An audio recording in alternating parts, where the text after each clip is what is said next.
Assalomu alaykum hurmatli futbol ishqibozlari. Yorqin lahzalar kanaliga xush kelibsiz. Milliy terma jamoamiz sobiq bosh murabbiyi Srechko Katanes saytimiz jurnalisti Abdulbosit Bektemirov bilan uchrashdi, deb yozmoqda Chempionat Aziya sayti. Srechko Katanes bilan suhbat davomida juda ko'plab mavzular, futboldagi taktika, murabbiylik hissiyotlari, sportdagi fenomenlar va o'z faoliyatidagi qiziqarli voqealar xususida 2 soatcha gaplashdik. Katanes ommaviy axborot vositalari vakillari ko'z o'ngida jiddiy va kamgap insondek tuyuladi. Ammo suhbatimiz juda qiziqarli va ochiq bo'ldi. Endi biroz ortga va asosiy mavzuga qaytsak. O'zbekiston terma jamoasi jahon chempionatiga yo'l oldi. Milliy terma jamoa mundial yo'llanmasini 5-iyun kuni Birlashgan Arab Amirliklariga qarshi uchrashuvdan so'ng rasmiy qo'lga kiritdi. Ammo bu yo'l aslida ancha oldin boshlangan edi. Srechko Katanes terma jamoani 2021-yil avgust oyida qabul qilib oldi va 2025-yil yanvar oyiga qadar boshqarib keldi. Uning sog'ligi o'z ishini davom ettirishga yo'l qo'ymadi. Katanesning o'rnini Timur Kapadze egalladi va ushbu ikki murabbiyning sa'y-harakatlari tufayli tarixiy natija qayd etildi.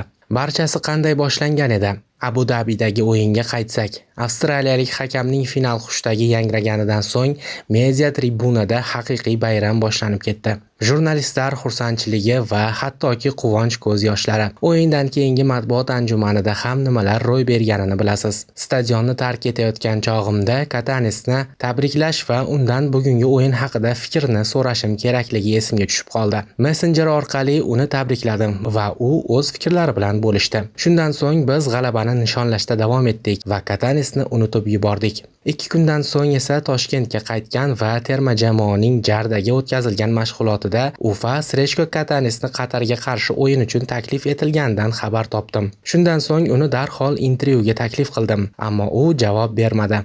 So'rovimga javob olmaganimdan so'ng barchasi esimdan chiqib ketdi. 2 kundan so'ng esa Telegramdan shaxsiy xabar keldi. Ilovani ochib qarasam, Katanes xabar yozgan. Salom, men Toshkentdaman. Agar xohlasang biror joyda ko'rishib, qahva ichishimiz mumkin va gaplashib olamiz. Shunday qilib qulay vaqt va lokatsiyani kelishdik. Nihoyat ko'rishdik. Salom, qalaysan?